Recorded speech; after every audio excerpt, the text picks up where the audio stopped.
Another text problem asked us to compare the average rate for a function whose graph looks like this.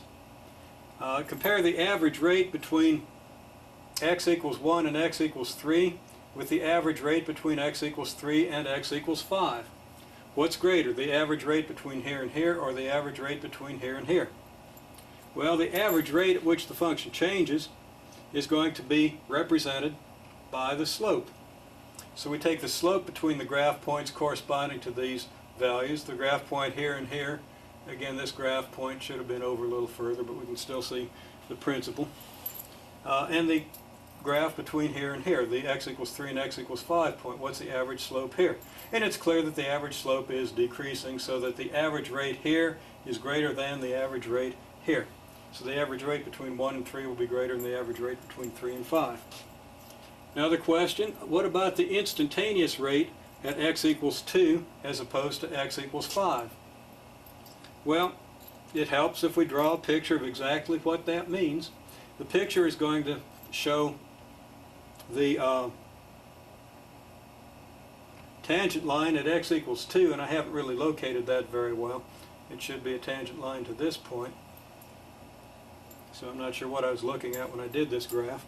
But the tangent line should be here. Still, if we label that line f prime of 2 with a box around it, the box indicating that that means a slope, and we put a box around f prime of 5 at the tangent line here to indicate that that represents the derivative at x equals 5, and we see that f prime of 2 is certainly greater than f prime of 5. Now that we're used to looking at slopes, the text throws a curve at us and says, okay, let's compare f of 2 with f of 5. We're used to the slope decreasing. We could very carelessly write down, well, f of 2 is bigger than f of 5. What happens at 2 is always bigger than what happens at 5. But that's not going to be the case here, obviously. And it's obvious if we simply take the time to draw what we mean by f of 2. We start at 2, project up to the graph and across to the y-axis, and here's f of 2. Project up and over from x equals 5, and we have f of 5. And we see that f of 5 is clearly bigger than f of 2. So we have to be careful. We have to draw a good picture of everything that we want to evaluate, and be very, very careful in making our responses here. Make sure that we have the picture.